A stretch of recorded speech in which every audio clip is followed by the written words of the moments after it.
اللہ نے تمہیں پیسے دیے ہیں, نئی گاڑی تم نے خریدی ہے, چھوٹے بچے کا جوتا کیوں باندھ دیا آگے تم نے؟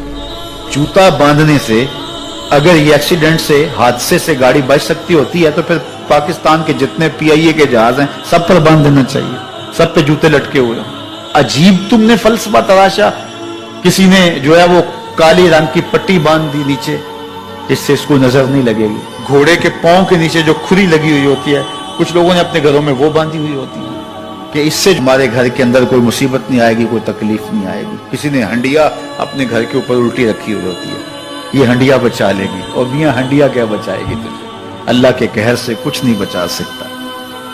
جب تمہارے اوپر کوئی مصیبت نازل ہونی ہے تو کچھ نہیں بچا سکتا. اگر بچنا چاہتے ہو تو پھر اللہ سے استغفار کرو, اللہ تعالیٰ کی تسبیح کرو, اللہ کی تحلیل کرو, میرے حضور پہ درود پڑھو, پھر دیکھنا کہ مصیبتیں ٹلتی ہیں یا نہیں ٹلتی.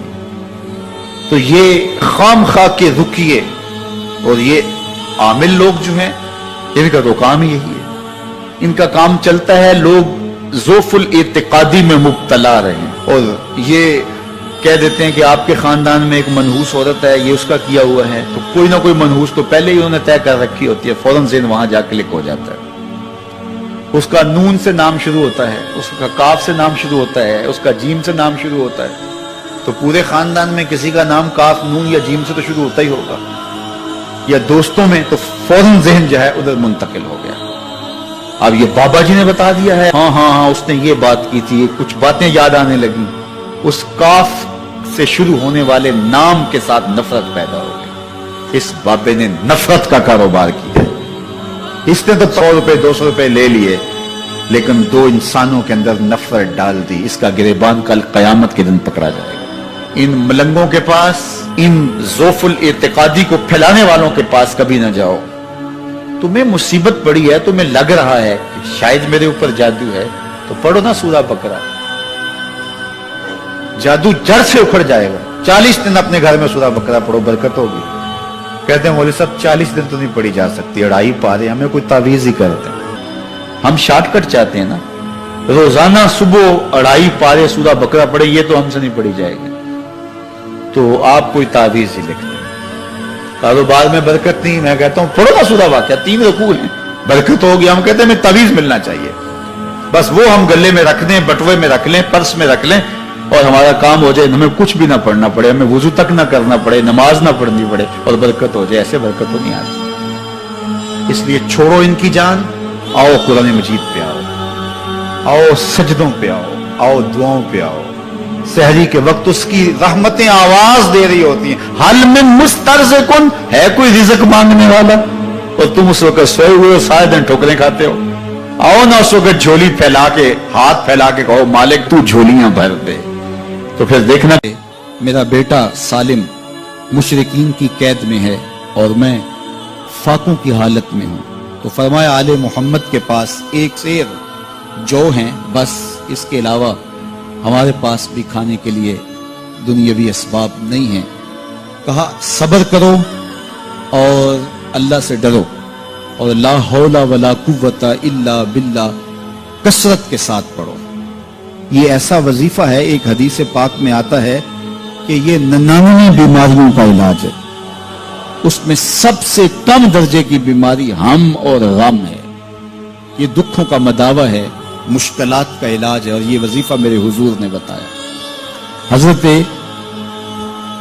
ابو ذر غفاری رضی اللہ تعالیٰ عنہ کو حضور نے 5 چیزیں بتائی تھی. ان میں سے 5ویں چیز یہ تھی کہ ابو ذر کثرت کے ساتھ لا حول ولا قوت الا باللہ پڑھا کرو. فرمایا عرش الہی کے نیچے ایک خاص خزانہ ہے, یہ وظیفہ وہاں سے آیا ہے. یہ زندگی میں معمول بنا لو, جب پھنس جاؤ, مشکلات میں آ جاؤ, تو لا حول ولا قوت الا باللہ پڑھو, اللہ راستے کھولے گا. تو حضور نے 3 چیزیں فرمائی, اللہ سے ڈرو, صبر کرو, اور کثرت کے ساتھ لا حول ولا قوت الا باللہ پڑھو. وہ فرماتے ہیں کہ میں یہ عمل شروع کیا, ابھی گھر میں بیٹھا ہی تھا کہ دروازے پہ دستک ہوئی, تو میں اٹھا کہ دروازہ کھولوں دیکھوں کہ کون ہے. تو دروازہ کھولا, دیکھا میرا بیٹا کھڑا ہے اور اس کے پیچھے 100 اونٹ کھڑے ہیں. تو میں نے کہا کہ تم اور یہ اونٹ؟ کہا مجھے موقع لگ گیا, میں ان کی قید سے بھاگ آیا. وَيَرْزُقْهُ مِنْ حَيْثُ لَا يَحْتَسِبُ، وہ تمہیں وہاں سے رزق دے گا جہاں سے تمہیں گمان بھی نہیں۔ اس کے ہو کے تو دیکھو، اللہ اکبر، اللہ کے ہو جاؤ تو پھر وہ تمہاری ضرورتوں کا کفیل ہو جائے۔ فرمایا حضرت عبداللہ ابن مسعود رضی اللہ تعالیٰ عنہ نے کہ کسی شخص کو فقر و فاقہ آ جائے تو وہ لوگوں کو بتائے کہ میں آج کل بڑے مشکل حالات میں ہوں، ہر وقت لوگوں کو بتاتا رہے تو اس کی مشکل بڑھے گی، اس کی مشکلیں آسان نہیں ہوں گی اس طرح۔ اور اگر وہ اپنی اس مشکل کو کسی سے شیئر نہ کرے بلکہ مصلی بچھا کے اپنے رب سے کہے کہ مالک فقر و فاقہ آ گیا ہے اور اس کا علاج تیرے پاس ہے، اس مرض کا مداوع تیرے پاس ہے۔ تو حضرت عبداللہ ابن مسعود فرماتے ہیں کہ رسول کریم نے فرمایا جلد یا بدیر اللہ اس کو مالا مال فرما دے گا۔ یہ بھی کبھی کر کے دیکھو، مشکل آ جائے، فاقہ آ جائے۔ اور قرآن مجید کا دل سورہ یاسین ہے، جس نے ایک مرتبہ سورہ یاسین کی تلاوت کی اللہ 10 مرتبہ قرآن پڑھنے کا ثواب عطا کرے۔ اور کتنا بڑا اجر ہے، آپ ایک سال میں بھی شاید 10 قرآن مجید نہ ختم کر سکیں اور سورہ یاسین پڑھیں تو 10 مرتبہ قرآن مجید پڑھنے کا ثواب نصیب ہوگا۔ تو اپنی صبح کا آغاز سورہ یاسین سے کیا کریں، نماز فجر کے بعد اشراق تک سورہ یاسین پڑھ لیا کریں۔ سورہ یاسین اگر آپ پڑھ کے اپنے دن کا آغاز کرتے ہیں آپ کا سارا دن خیر سے گزرے گا۔ اس دن اگر کاروبار کریں گے تو برکت ہوگی، اس دن بہت ساری بیماریوں سے، آفات و بلیات ارضیہ و سماویہ سے بچے رہیں گے، لوگوں کے شر سے، حادثات سے محفوظ رہیں گے۔ میرے حضور نے ارشاد فرمایا قرآن مجید میں ایک سورت ہے جس کی 30 آیات ہیں، اگر کوئی شخص اس کی تلاوت کرتا ہے تو وہ سورت پڑھنے والے کی شفاعت کرتی ہے اور اتنی بار شفاعت کرتی ہے کہ اس کو بخشوا کے چھوڑتی ہے۔ وہ سورت کون سی ہے؟ وَهِيَ تَبَارَكَ الَّذِي بِيَدِهِ الْمُلْكُ، یہ سورۃ الملک ہے، 30 آیتیں ہیں۔ جو شخص اس کی تلاوت کرے یہ اتنی بار سفارش اللہ کی بارگاہ میں کرتی ہے کہ اپنے پڑھنے والے کو بخشوا کے چھوڑتی ہے۔ تو اپنے دن کا آغاز سورہ یاسین سے کریں اور اپنی شب کا آغاز سورہ ملک سے کریں۔ سونے سے پہلے سورہ ملک کی تلاوت ضرور کر لیں، انشاءاللہ اس سے رات برکت سے گزرے گی۔ جس نے ایک دن میں 100 مرتبہ سبحان اللہ و بحمدہ پڑھا، کتنی مرتبہ؟ 100 مرتبہ کیا پڑھا؟ سبحان اللہ و بحمدہ، فرمایا کہ اس کے گناہ سمندر کی جھاگ کے برابر بھی ہوں تو اللہ معاف فرما دے گا۔ تو یہ اپنے وظائف میں شامل کر لیجئے، سبحان اللہ و بحمدہ۔ اور حدیث بخاری ہے کہ 2 کلمے ایسے ہیں جو اللہ کو محبوب ہیں اور زبان پر مشکل نہیں، زبان پر بڑے آسان ہیں، اور جب میزان پہ رکھے جائیں گے تو پلڑے کو جھکا دیں گے، بڑے بھاری ہیں میزان پہ۔ وہ 2 کلمے یہی ہیں، سبحان اللہ و بحمدہ، سبحان اللہ العظیم۔ تو اگر اس کو 100 مرتبہ روزانہ پڑھے تو سمندر کی جھاگ کے برابر بھی گناہ ہو تو اللہ معاف فرما دیتا ہے۔ اللہ فرماتا ہے ما یفعل اللہ بعذابکم، وہ تمہیں عذاب دے کے کیا کرے گا؟ ذرا لہجہ دیکھیے، ذرا انداز، ما یفعل اللہ بعذابکم، وہ تمہیں عذاب دے کے کیا کرے گا؟ تم اس کی مخلوق ہو، اپنے دستے قدرت سے اس نے تمہیں بنایا ہے، تو وہ تمہیں عذاب دے کے کیا کرے گا؟ اس کی ضرورت نہیں ہے کہ تمہیں عذاب دے، نہ اس کی چاہت ہے کہ تمہیں عذاب دے، کوئی خود چھلانگے لگائے تو اس کی مرضی۔ فرمایا کہ ما یفعل اللہ بعذابکم، وہ تمہیں عذاب دے کے کیا کرے گا؟ ان شکرتم و آمنتم، اگر تم شکر ادا کرو اور ایمان لاؤ تو وہ تو قدردان ہے جو کوئی اس کا شکر کرتا ہے اور جو اس پر ایمان لاتا ہے۔ تو اللہ اس کے لیے عذاب نہیں رکھا، اس کے لیے رحمتیں رکھی ہوئی ہیں۔ تمہیں دستے قدرت سے بنایا ہے اور وہ تمہیں خوش دیکھنا چاہتا ہے، تمہیں خوشحال دیکھنا چاہتا ہے، تمہیں سرشار دیکھنا چاہتا ہے، تمہیں نہال دیکھنا چاہتا ہے، تمہاری زندگی کو خوشگوار دیکھنا چاہتا ہے۔ تم نے اپنے آپ کو خود اپنے اعمال کی وجہ سے مصیبتوں میں ڈالا ہے، تو کہا شکر کرنے کی عادت ڈال لو، دیکھنا پھر اللہ تعالیٰ جل شانہ کی رحمتیں تمہارے اوپر کس طرح اترتی ہیں، اس کی نوازشیں تمہارے اوپر کیسے برستی ہیں۔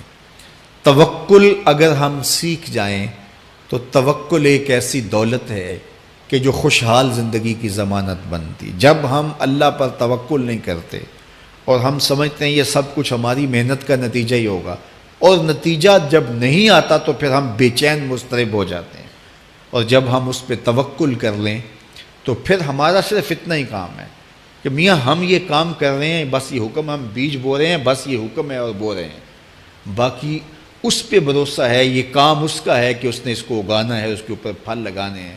تو جب اس پہ توکل ہو جائے تو بندہ سوکھا رہتا ہے، ورنہ بندہ مشکل میں مبتلا ہو جاتا ہے۔ بسا اوقات ایسا ہوتا ہے کہ بندہ ایک منصوبہ تیار کرتا ہے، اس کا عملی نتیجہ اس کو سامنے نظر آ رہا ہوتا ہے، لیکن نتیجہ بالکل الٹ جاتا ہے۔